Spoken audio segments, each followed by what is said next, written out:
Well, Grant Snyder died in 2019 alone. No one's ever claimed his body and was listed on a national data website for missing persons. But that has since changed, all thanks to a web sleuth. Each missing person has a family, and for them the search continues. ABC4's Marcos Ortiz live in studio tonight with Missing in Utah. Marcos. Well, no one's sure why Grant Snyder came to Salt Lake City. He's from New York, but lived here alone, and upon his death, no one claimed his body. But through some digging of her own, a web sleuth found his family, and for now, they at least know Snyder's remains are in Salt Lake City.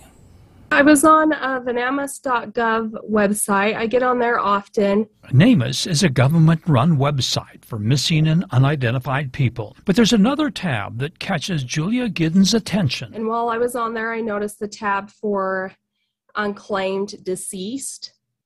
So I decided to take a look at that tab. There, she finds the name Grant Clinton Snyder and learns that authorities never find his next of kin. He dies on December 2019 at his apartment near 500 East and 700 South. It's officially listed as an unattended death. Giddens wants to find his family and starts navigating through numerous websites dealing with family history. And on Ancestry, I was able to find his date of birth and the names of his parents. Obviously, his parents have been deceased for quite a while. It leads her to another name, a former wife of Grant Snyder, but she dies earlier this year. The obituary gives Giddens her next clue, the names of their children. One of the sons is married to a woman with a very unusual name, so I got on Facebook, looked up her, and found a woman matching the name, and she was married to a man with the same name as the son. On the woman's Facebook, it lists the name of Grant Snyder's son. He has the same name as his father. ABC4 sent him a message asking if he's aware of his father ever being in Salt Lake. He only learns of it after Giddens sends him a message on Facebook. He messages ABC4 the following: "He was never part of my life. I struggled in my early years to understand the reasons for his absence and spent many years trying to find him. These attempts were unsuccessful. I forgave him as a child and wondered frequently throughout the years if he thought of us. I've always held out hope to one day see him, but that day has passed. My only hope now is that he knew the Lord." His son doesn't indicate whether he'll pursue tracking his father's remains. It's unknown whether Grant Clinton Snyder is buried or cremated,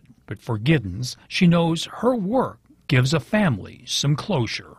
It's kind of sad, because families lose touch, families become estranged for all different sorts of reasons. I'm just happy that one way or another they know, and Grant has some peace that his family will know that he's passed.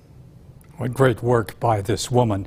Now, Giddens first contacted Salt Lake City Police in hopes that they would reach out to the family first, but it's not clear whether that happened.